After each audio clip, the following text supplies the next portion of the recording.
نحمده ونصلي ونسلم على رسوله الكريم أما بعد ويؤثرون على أنفسهم ولو كان بهم خصاصة صلی اللہ علیہ وسلم۔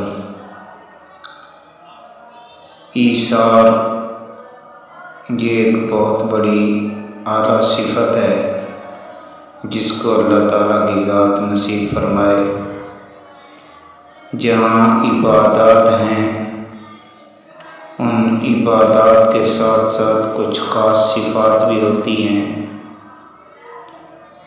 ان صفات میں سے ایک صفت ایثار ہے۔ ایثار کا مطلب اپنے پر دوسرے کو ترجیح دینا، خود ضرورت مند ہونے کے باوجود، جیسے قرآن پاک کے اندر بھی فرما دیا وَيُؤْثِرُونَ عَلَىٰ أَنفُسِهِمْ وَلَوْ كَانَ بِهِمْ خَصَاصَةٌ، اگرچہ خود ضرورت مند ہونے کے باوجود دوسروں کو اپنے نفسوں پر ترجیح دیتے ہیں۔ تو ایثار کا درجہ یہ بہت گہرائی کا درجہ ہے، گہرائی کی صفت ہے۔ پہلی چیز خدمت خلق ہے۔ خدمت خلق وہ ہے کہ خدمت خلق کے اندر اللہ تبارک و تعالیٰ نے ایک اعلیٰ درجہ وہ عطا کیا ہے کہ اس اعلیٰ درجے کے اندر خدمت خلق کے بعد انسان کو ایثار اللہ تعالیٰ کی ذات عطا فرما دیں، تو یہ بہت بڑا درجہ ہے۔ اسی درجے کو سمجھنے کے لیے خدمت خلق کو پہلے دیکھا جائے۔ ایک ہے انسان کی خدمت جس کو اشرف المخلوقات کہا جاتا ہے، اس کا مقابلہ کوئی نہیں کر سکتا۔ اور خدمت کے اندر اگر دیکھا جائے جیسے حدیث مبارکہ کے اندر آتا ہے کہ ایک فاحشہ عورت، اس نے بھی ایک پیاسے کتے کو پانی پلایا، اس کی ضرورت پوری کی، اللہ تبارک و تعالیٰ نے اس کے بدلے کے اندر اس کی بخشش کر دی۔ تو یہ ایک جانور ہے، ایک کتا ہے، اور ایسا جانور جس کو بارے میں آتا ہے کہ اگر وہ برتن میں منہ ڈال لے تو فرمایا 7 مرتبہ اس کو دھویا جائے، اچھی طرح اس کو پاک کیا جائے، لیکن اس کی خدمت پر اللہ کی ذات بخشش عطا فرما رہی ہے۔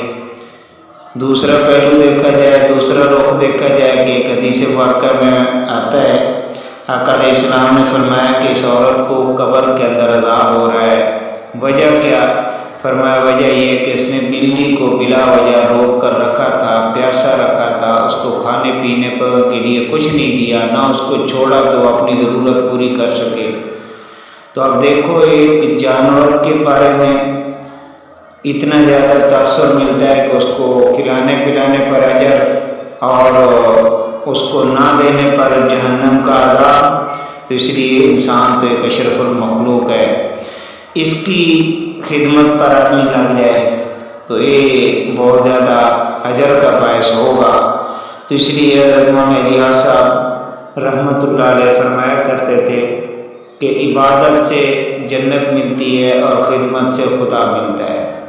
تو دیکھو کتنا بڑا جملہ ہے کہ عبادت، کہ ہم عبادت پر تو زور شور لگائیں لیکن خدمت کے پہلو کے اندر، ایثار کے پہلو کے اندر کمزوری دکھائیں، یہ مناسب نہیں۔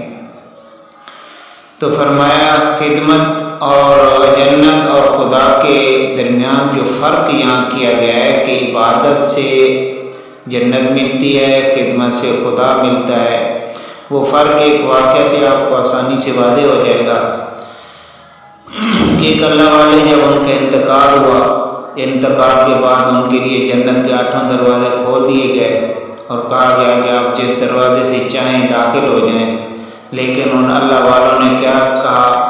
وہ فرمانے لگے کہ میں نے تو ساری زندگی ضائع کر دی، کیوں؟ میں تو اللہ کو ملنے کے لیے، اللہ کو حاصل کرنے کے لیے سارا کچھ کیا تھا، تو وہ مجھے نہیں ملے تو پھر میں نے ساری زندگی ضائع ہی کر دی۔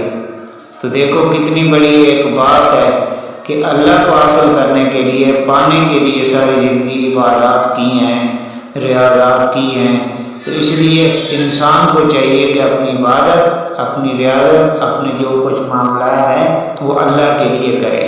تو اس لیے خدمت خلق کے ساتھ اس سے اگلا پہلو وہ ایثار کا آتا ہے۔ ایثار والا عمل یہ ایک گہرائی والا عمل ہے۔ اس کے اندر کیا ہوتا ہے کہ انسان اگر گھر کے اندر دیکھو، خدمت میں یہ ہے کہ گھر میں سالن بچ گیا کسی کو دے دیا، کپڑے ضرورت سے زائد ہیں وہ کسی کو دے دیے، اور ضرورت سے زائد کوئی چیز ہے کسی کو دے دی۔ لیکن یہ ہے کہ جو اپنے لیے ہے، اپنی ضرورت کی پڑی ہے، اس کے بغیر چارہ کار نہیں، وہ بھی اللہ کے راستے میں دے دینا، یہ ایثار کہلاتا ہے۔ یہ خدمت خلق سے بھی اگلا پہلو ہے۔ جیسے حضرات صحابہ کرام کے واقعات آپ نے سنے، اسی آیت کے بارے میں آتا ہے شان نزول کے طور پر کہ ایک صحابی آقا علیہ السلام کے پاس مہمان آئے تو آپ نے گھر کے اندر پتہ کروایا تو کچھ نہ ملا۔ تو یہاں بھی دو پہلو ہیں کچھ نہ ملنے کے۔ ایک یہ ہوتا ہے کہ غربت کی وجہ، اور ایک یہ ہوتا ہے کہ ہوتا ہے لیکن اللہ کے راستے میں اتنا خرچ کیا جاتا ہے کہ گھر میں بچتا کچھ نہیں۔ تو اس لیے اصل یہ دوسرا پہلو تھا کہ جو بھی گھر میں آتا ضرورت پوری کرتے اور اس میں سے جتنا ہوتا وہ آگے خرچ کر دیتے۔ یہ مزاج آقا علیہ السلام نے اپنا بھی اور آگے ازواج مطہرات کا بھی بنایا ہوا تھا۔ تو جب کچھ نہ ملا تو آپ صلی اللہ علیہ وسلم نے فرمایا کوئی ہے صحابی جو میرے اس مہمان کو لے جا ان کی خدمت کرے؟ تو ایک صحابی ان کو اپنے ساتھ لے گئے، گھر میں پتہ کیا تو فرمایا بچوں کے لیے کچھ کھانا رکھا ہے، فرمایا بچوں کو بہلا کر سلا دو اور مہمان کی خدمت کرو، اور خصوصاً جب مہمان کے لیے کھانا رکھو ہم کھانے لگیں تو دیا ہے یا ڈالٹین ہے جو بھی ہے اس کو صحیح کرنے کے بہانے بجھا دینا، اور میں ساتھ ہاتھ ہلاتا رہوں گا، منہ ہلاتا رہوں گا تاکہ مہمان کا گزارا ہو جائے، ہماری خیر ہے۔ تو یہ عمل ایسے ہی کیا۔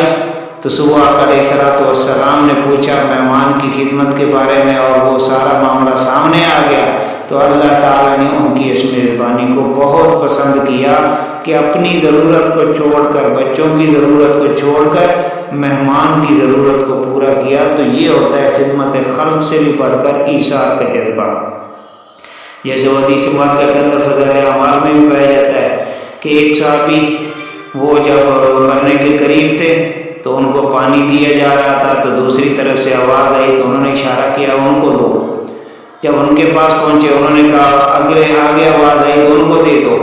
تو اس طرح وہ تینوں نے اپنی جان تو اللہ کے سپرد کر دی، لیکن اپنی جان پر دوسرے کو ترجیح دی کہ میں پانی نہ پیوں، میرے دوسرے بھائی کی جان بچ جائے، یہ زیادہ بہتر ہے۔ اس کو ایثار کہتے ہیں۔ تو یہ ایثار آقا علیہ السلام نے خدمت سے خلق سے بڑھ کر بھی صحابہ کے اندر کیا ایک پیدا کیا ہوا تھا، جس کی آج ہمارے اندر کمی ہے۔ ہمارے اندر اس کا جذبہ بہت زیادہ بیدار ہونے کی ضرورت ہے۔ تو اس لیے اس طرف توجہ دلانے کی ضرورت ہے۔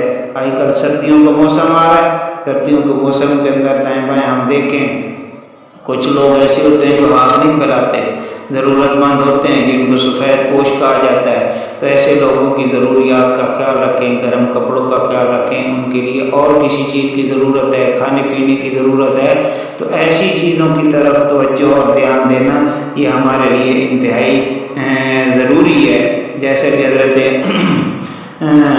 حمزہ رضی اللہ تعالیٰ عنہ جب شہادت پائی، گھر سے دو چادریں آئیں تو ان چادروں میں سے ایک چادر بڑی تھی ایک چھوٹی تھی۔ ایک صحابی اور بھی تھے جن کے لیے کپڑا نہیں تھا، تو ان کے گھر والوں نے کہا کہ دوسرے صحابی کو بھی ایک چادر دی جائے۔ تو دینے کے اندر یہ نہیں کہا گیا کہ بڑی ادھر رکھ لیں چھوٹی ان کو دے دیں، قرآن نازل کی گئی اور قرآن نکالا تو بڑی چادر دوسرے صحابی کے لیے آئی اور چھوٹی چادر حضرت حمزہ رضی اللہ تعالیٰ عنہ کی طرف آئی۔ تو یہ دیکھو حضرات انہوں نے یہاں تک ایثار کیا ہے، تو آج ہم ان کے نام لیوا ہیں، ان کے نقش قدم پر چلنے کے ہمارے دعوے ہوتے ہیں۔ تو اس لیے ہمیں کوشش بھی کرنی چاہیے کہ ہم حقیقی معنوں کے اندر جذبہ ایثار کے اندر اپنے اندر پیدا کریں اور اس کے ثمرات اور فوائد دوسروں تک بھی پہنچائیں۔ اللہ تبارک و تعالیٰ سے دعا ہے اللہ کی ذات ہماری ان کوششوں کاوشوں کو اپنی بارگاہ کے اندر قبول فرمائے۔ وآخر دعوانا الحمدللہ۔